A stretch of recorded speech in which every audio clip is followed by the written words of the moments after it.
people are the highest paid entertainers in the whole business. These little cherubic children. Oh, I see. That's the whole point. Otherwise, Oh, so they're children, not children. adults. That's why. Well, they come off looking like children, even though they might be from a college. College, yeah. They all look pretty young. Yeah. I mean, maybe I'm just getting older and they look younger, but everybody looks young. Well, Barry, welcome back to Dallas. It's nice to have you here. Thank you. I'm looking over your schedule and I don't believe it. Yeah, you and me both. 45 cities in 3 months. Why do you allow yourself to get into this? I ask myself, well, I tell you something. I need the feedback from the audience. I really need it. It's crazy for me to sit at home and try and make albums and try and write music without knowing what they want out there, and they're the people that can tell me. So I go out and I try to find out what they want next, you know, and they tell me. They tell me whether they like it. They don't boo me off the stage if they don't like it, but I can tell whether they're responding to what I've got to say. It's very helpful. I enjoy it too. You have a new album coming out today. Today. A new single. Today. Yes. You know, it's my 10th album, and it still feels like the first one. I was just speaking to Clive Davis, the president of Arista Records, on the phone, and we're just whooping and hollering because they're playing it on radio stations as if it was both of our first records ever. It's still a thrill. And do you have that nervous sort of anticipation that maybe this one won't be platinum? And Every single one. I feel that way about every single one. On the release day, I make them and then I don't think about them until someone tells me that somebody's playing it or somebody heard it or somebody saw it in the store. I just try not to think about it. do you, as you're just going around, I'm not talking about when you're on the stage, but just going around, do you always have a tune running around in your head? Always. Have you asked that question of someone else? No one's ever asked me that. And it always bothers me, you know, my mother always tells me the same thing. She's always got a song running through her head too. And if you woke me up in the middle of the night and said, what are you singing? I mean, I could tell you that I could tell you the song I'm singing in my head. It's always running through my head. And you have the lyrics and the melody? Well, there's always something. There's always a melody going through my head. Always. Sometimes I think I'm crazy, you know. I must be crazy. But then how many of those fragments then become actual songs? Oh, I can't, well, I'm not saying that there's always an original melody going through my head. Some of them are original, some of them are just a melody of some sort. But I don't know how many of them become actual songs, because when I write songs, I sit down to write them as a product, as a project. I sit down for 3 months and I sit at the piano and I stare at the keys until I bleed, you know, whatever the phrase is, and I write the next batch of songs, and then I go on to the next project, which is either a concert tour or a TV show. But I write when the month is right. Barry, how do you react to the people who occasionally take barbs at you about because you're so commercial, whatever that is? Do you think it's sour grapes, or what do you read into that? I could go on for days, but I wince when they insult me, and that's about it. At this point, it's 5 years down the line now since I've been doing this. I've been doing it for five and a half years now. And I've realized, number one, that everybody gets bad reviews. Everybody. All the people I thought got glowing reviews got just as bad reviews as I did, so I'm not the only one around getting bad reviews. And number two, I get good reviews every night from the audience. That's the reviewers for me. If they didn't walked out on me, or if they didn't react crazy after Weekend in New England, then that would be a real bad review. But they do. They're okay. And so far, so I'm getting good reviews. Barry, what is the strangest place you've ever been and heard one of your songs and where you thought, my gosh, that's my song and here I am in wherever? Yeah, in an elevator. Really? In an elevator. It was the biggest thrill, one of the biggest thrills. You know, that terrible music that they play in elevators, squeakies, and they were playing Copacabana. And I figured that I had finally made it. Barry Manilow says, I knew I made it when I was a hit in the elevator. In the elevator, yeah. That's wonderful. That's wonderful. Barry, you have such adulation from your fans, and I've seen some of them, and you attract a very nice kind of fan. But still, don't you feel kind of a prisoner of your fame? No, not yet.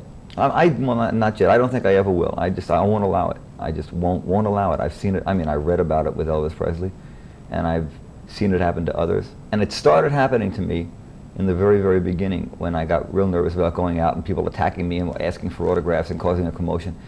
And the alternative is to stay in a hotel room, and that's not what I want to do. Or to stay in my home and put on a disguise. It's crazy, and I don't do it anymore. When I want to go out, I go out, and I take my chances. Nothing has really happened. They don't bother me. People respect me. I mean, sometimes they wave. Another one of the biggest thrills that happened was when I was in New York, and this big garbage truck came turning around the corner. These big, enormous garbage trucks with these big guys, and they were turning the corner, and they were yelling, "Hey, Barry, all right?" Right? It was such a thrill. I mean, that's when you've reached the public, right? When the garbage men are yelling, okay. Do you still ever see Bette Midler? No, we're not. It's not that we're enemies, but we just. She's in Alaska now or something. She's on vacation in Alaska, so. But I hardly ever get together with her anymore. Do you think, though, that she kind of resents the fact that you went off on your own? Oh no, I don't think so at all. I think she's happy for me. I mean, whenever we speak, she's sort of happy. We sort of put each other down on the phone, you know. It's sort of nice. Well, Barry, again, good to see you. Hope you have a wonderful show here. You're playing, you'll play the full arena, won't you, here? In the round. Yeah. We've set up a little circular stage in the middle of the whole reunion. Reunion Arena, yeah. That's 19,000 seats. Well, I can't see 19,000. If I really thought there were 19,000 people out there, I would be very nervous. But I only see the first couple of rows, so I pretend I'm playing from my living room or something. Some artists are going to smaller halls. Are you doing that, or are you contemplating that? We snuck around about a year and a half ago to smaller nightclubs, just to get my feet back on the ground, just on the stage when I had taken off about a year, and to see what the reaction was to some new material. And that was interesting, but I have no plans of doing it now. Yeah. Well, good to see you, Barry. Thanks. You can talk and I'll just react. You were saying the melody went through my head. My mother always says that. Really? She's always got a melody through her head all the time.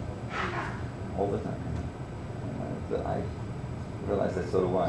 All the time. That's the first time anyone's ever asked me that question. I read, when I was reading the New York Times supplement, there was an article on Vladimir Horowitz, I think. And his wife said that she was positive if she woke him up in the middle of the night and said, what do you hearing? He would say Tchaikovsky's, and that's the way I feel sometimes. That's the way I feel. I'll tell you, when I start to think about you, I write the song, gets in my head, and I can't get it out. Some of them are real catchy. Oh, I know. They're just absolutely addictive. That's Well, that's what I'm trying for. I just heard the new single on the radio as we came into the. Did you hear it? No. Oh, I can't wait to hear it. Yeah. It's great. Cross my fingers. You ready for questions, Dennis? Yeah, I was just getting a mid shot of you there Oh, all right. for a reaction. I had a 2-shot, now I've had a mid shot.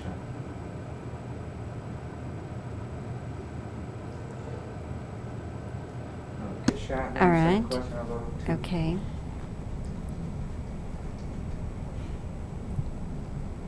Barry, are you the kind of songwriter who always has a tune running around in his head?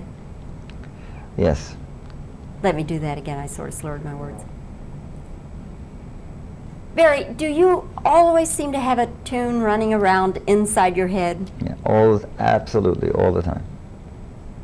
Okay, and I've got a 2-shot here. You have such adoring fans, and so many of them that just can't wait to get a glimpse of you. Do you feel somewhat a prisoner of your fame? I don't think so. Okay. I'll stay on the 2-shot. All right. Let's see. Let me think a second. What else I asked? Where's the strangest place you have ever been to hear one of your own songs? It was the biggest thrill that I'd ever gotten. It was in an elevator or something. That would be good. Okay. Yeah, All I'm right. coming for a mid-shot. All right. I'm trying to keep that door out of the shot on your, Okay. on the mid-shot, Bobbie. Okay, I'm wrong. Do you ever see Bette Midler? No, not that we're enemies, but we're just not close anymore. Okay. All right. All right. Barry, every once in a while somebody takes a real shot at you saying that you're so commercial, whatever that is. How do you react to those things? Well, it's been a couple of years down the line now. I still wince. We do that one or two shot. I'm wrong.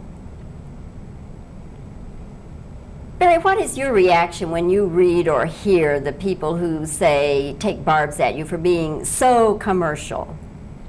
Well, I wince sometimes. It's been a couple of years, though. Okay. You have a new album out, a new single. Do you still get nervous when the new album and the new single come out? I get very excited.